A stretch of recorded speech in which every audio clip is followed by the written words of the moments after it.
Hi there, I hope you're having a great day so far. My name is Alex, and this is just a little introduction into inversions, specifically your headstand. So I do want to offer up two variations to get you into your headstand. We'll start by warming up the body and just beginning with a little bit of breath work to center your mind and to set the tone of your practice. So just coming into a comfortable seat, any comfortable seat, a soft gaze, relax your face. And then a big inhale through your nose, fill from the bottom of your belly and expand through your rib cage, holding a little tightness at the top of your chest. Then open mouth, audible exhale, sigh out, stale air, let everything go. Twice more just like that. Big inhale through your nose, deep breath in, use your diaphragm, allow your navel to protrude outward. Exhale, sigh it out, use your diaphragmic breath, pull your navel back into your spine. Last one, big inhale through your nose, try to make this breath just a little bit deeper than the rest. So at the top, you'll feel the tightness, take in one more sip of air. Then open mouth, audible release, let everything go. Blink your eyes open, big inhale, arms up overhead, palms press. Exhale, hands to your heart. Inhale, arms up overhead. Exhale, little twist to the right. Inhale, come back through center.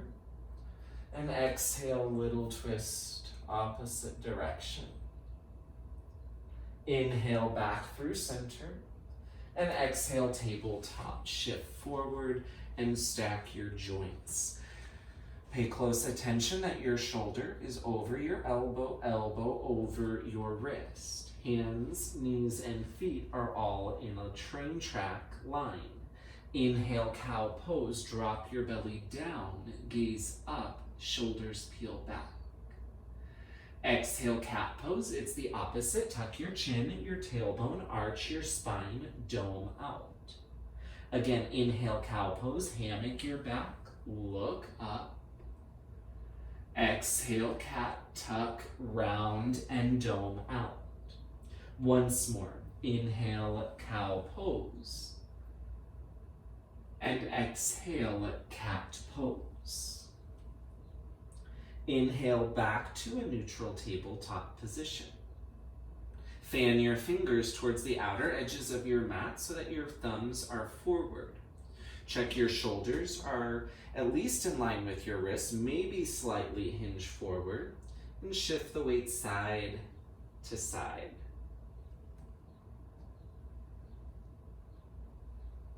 You'll just want to even out.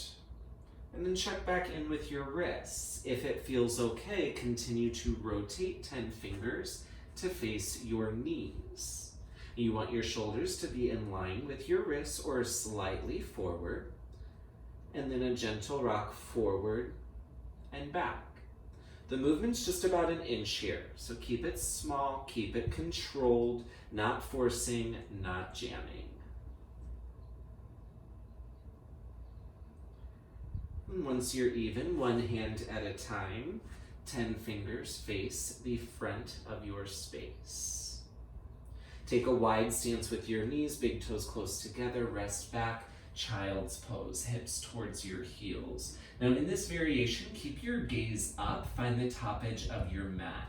See if you can spider crawl your fingertips forward. So lift up on your palms, your wrists, your elbows, your shoulders.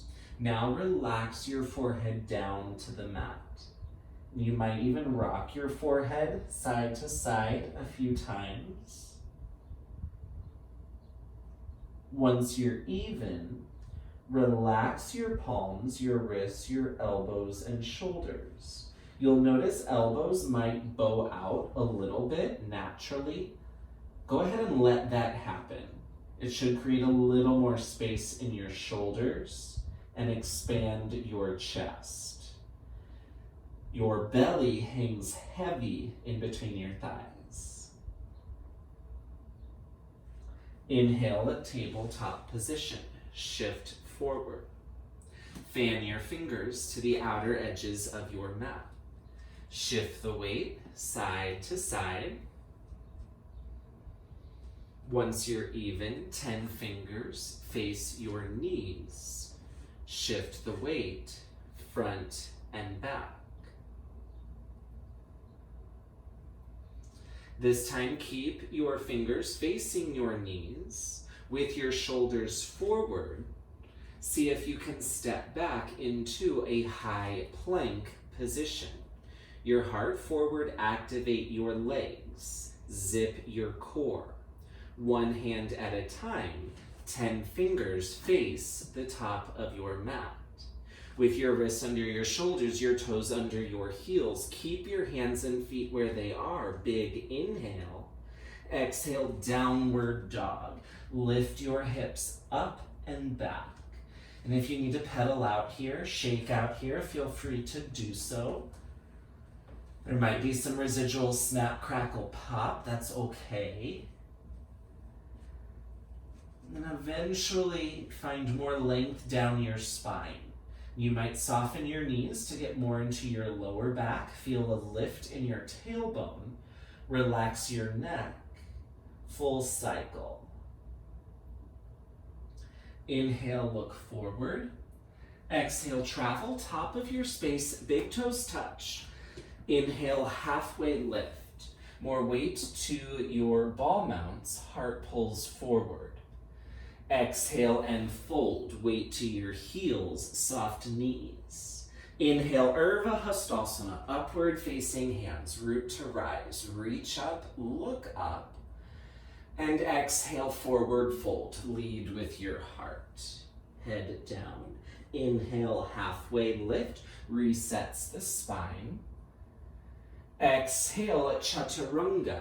Plant your hands, step back through plank, and lower just halfway down. Pin your elbows. Inhale, Cobra. Heart forward. If upward dog is there, activate your thighs, float them from your mat. Exhale, downward dog. Curl your toes, lift your hips up.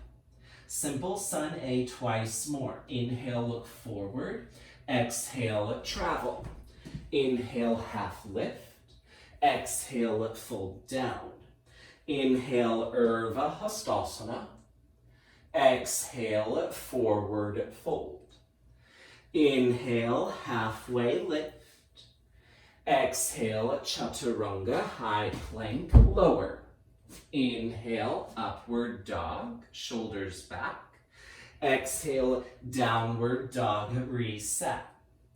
Inhale, look forward. Exhale, travel. Inhale, half lift. Exhale, fold down. Inhale, Urdhva Hastasana. Exhale, forward fold. Inhale, halfway lift. Exhale, Chaturanga. Inhale, upward dog. Exhale, downward dog. Full cycle of breath. Really check in with your downward dog here. Again, a slight bend in your knees to lift your tailbone up towards the sky. Keep the length down your spine. We'll reset the alignment. Inhale, high plank. Again, shoulders over wrist, heels over toes. Exhale, downward dog.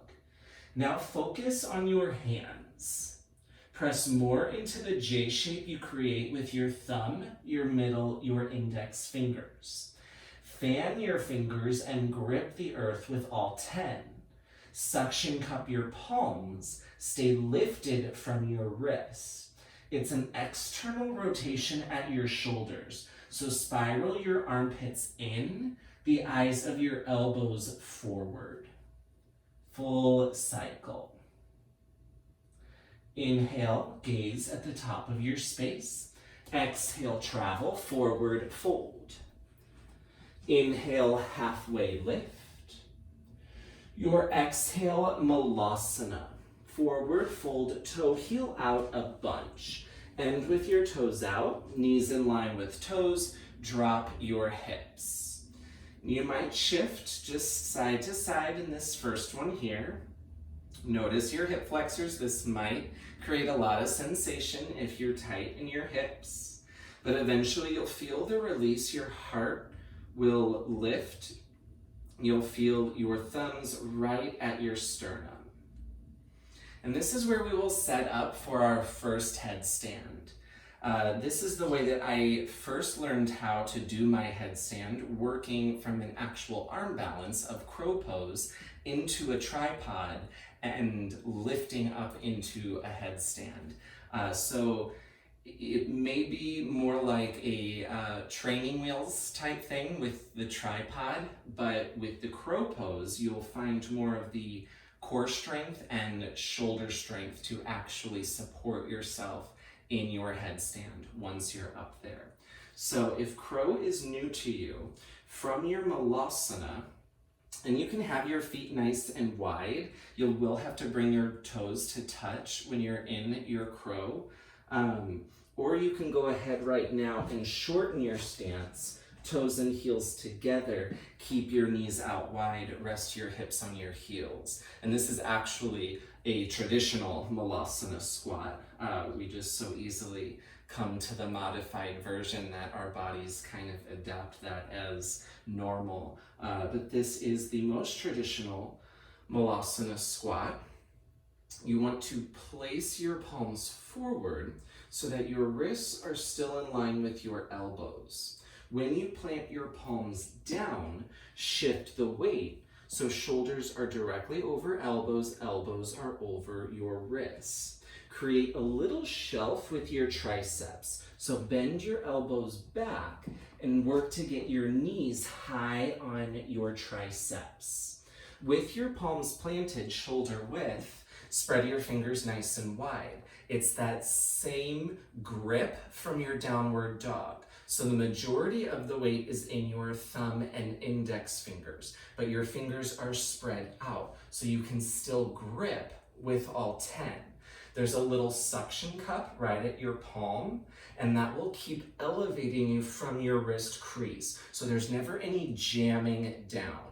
So with that strong grip, think of the heel of your palm as your gas pedal to lift up into your crow and eventually your headstand, and then think of your fingertips as your brakes, because inevitably sometimes that gas pedal's a little too much. We might launch up and over. So to prevent that, your brakes, your grippy fingers will help to stabilize you once you start to propel forward. So backing up to our malasana, palms forward, drop your palms shoulder width and hinge the weight forward. And if this is new, again, just get comfortable with weight in your fingertips and then come back to your toes. Weight in your fingertips and then back to your toes. So think a little gas, a little brake. Coming back, a little gas and a little brake. Once you're comfortable and you have that balance between the gas pedal and the brake pedal, stabilize your palms and hold your knees high on your triceps. So if toes are together, once you use your core, lift your tailbone up and begin to float your toes. If this is new to you and you're coming from the wider stance, with your knees high on your triceps, just lift one foot at a time. Eventually, when you can get your big toes to meet in the air behind you, you'll use your core to float and stabilize in your crow. And remember, your crow, your hands for your crow are going to be your feet, right? Your hands are the crow's, talons here. And then your torso becomes the whole body of the crow. So be mindful of that as you transition. If you can visualize your strong arms as your legs, big toes meet in the air behind you. Chin away from your chest. Gaze about 3 feet on the floor in front of you. and then come out. And you'll try that a couple of times. Once you're comfortable in your arm balance of crow, we'll find a tripod. You'll use your core, from your core, to bring the crown of your head to the earth. And it's not your forehead, it is the crown of your head. But you do want to keep your throat open, so chin is always a little bit away from your chest. Setting up the foundation, wrists are shoulder width apart, elbows in line, create a shelf for your knees. Knees as high on your triceps as you can get. Comfortable with weight forward, float your toes, they kiss in the air behind you. Use your core to find your tripod, crown of your head to the earth. Now notice, tripod, 3, 2 hands, the crown of your head. Toes kiss in the air behind you. Getting comfortable here, notice I'm already inverted. My shoulders are in line with elbows, elbows in line with wrists. And you'll eventually come out. Getting comfortable with just that tip forward, with the weight on your crown, not your forehead. Comfortable in your tripod, you'll keep the weight in 3 parts, so 2 hands and your head. You'll use your core to lift your legs up, lots of hamstring strength and glute strength to pull your pelvis under so that your hips are stacked over your shoulders. And really, only about 15% of the weight is actually going to be on your head when you lift up into your headstand. So to come back from the beginning, we start Malasana, shift forward to crow, release your crown, tripod, and then all of your core strength to begin to lift your legs up, keeping the weight in 2 hands and your head. Then use your hamstring, glute strength to tuck your pelvis so hips are directly over your shoulders. You'll come out the same way you came in, through your tripod, knees to triceps, lift through crow, and come back Malasana. And you'll want to repeat that a couple of times until you are comfortable. Once you are, we'll reset, downward facing dog. Full cycle of breath.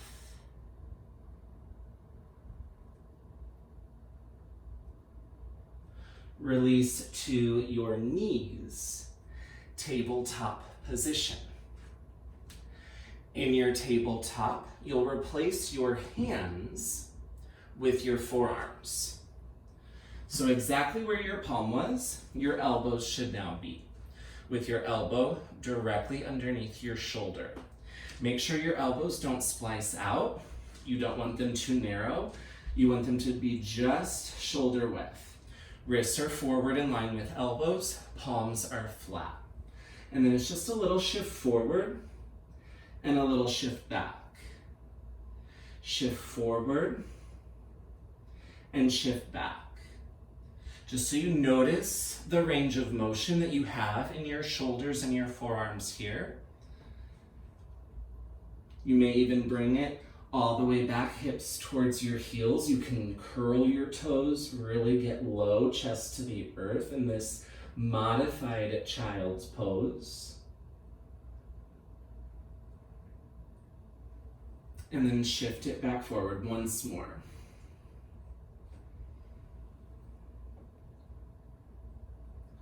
So this second way to get into your headstand is more of a fundamental way to get into your headstand. Not necessarily easy by any means, but it provides you with more fundamentals to grow your headstand into a forearm stand and eventually into a handstand. So like I said, I learned through crow and tripod, and I think it kind of takes some of the fear out of the inversion, because you know you have those 3 points already connected to the earth, and you can play around with lifting up and just falling out naturally.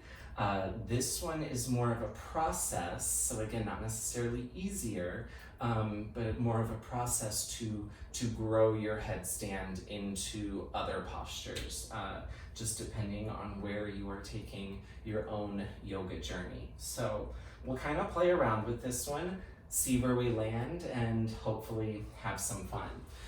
So we were setting up from our tabletop with forearms down.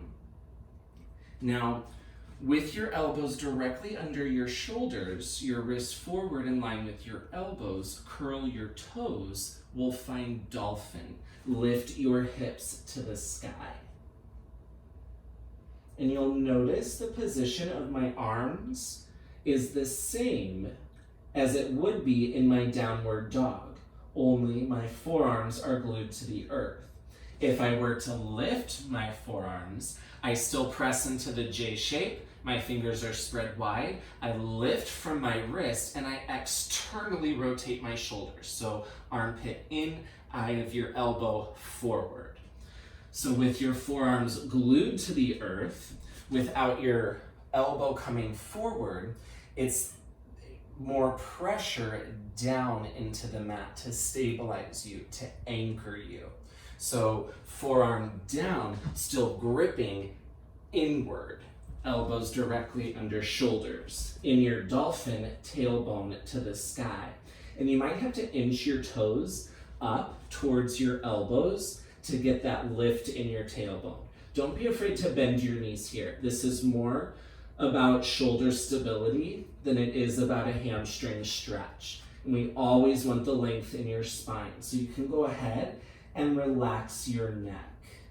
Just getting comfortable here.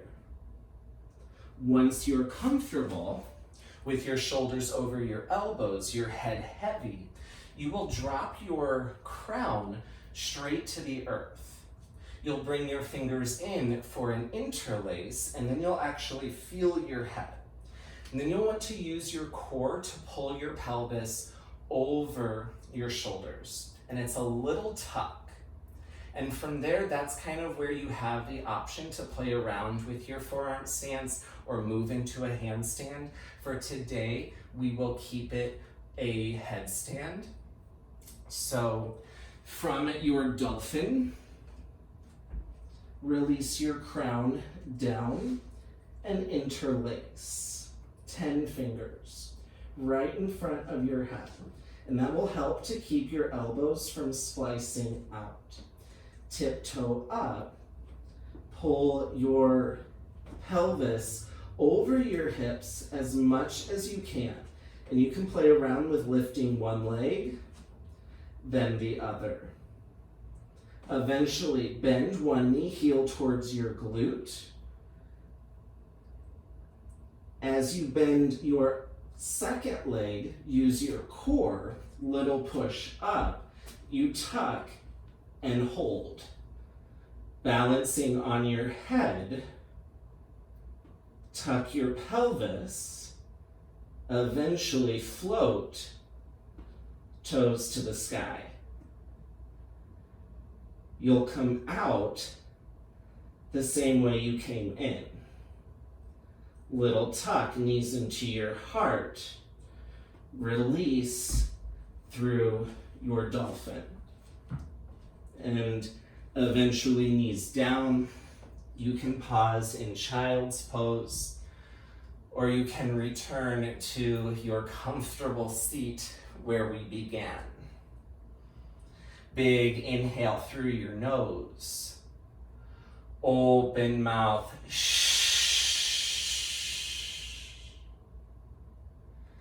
And those are just 2 ways to get into your headstand.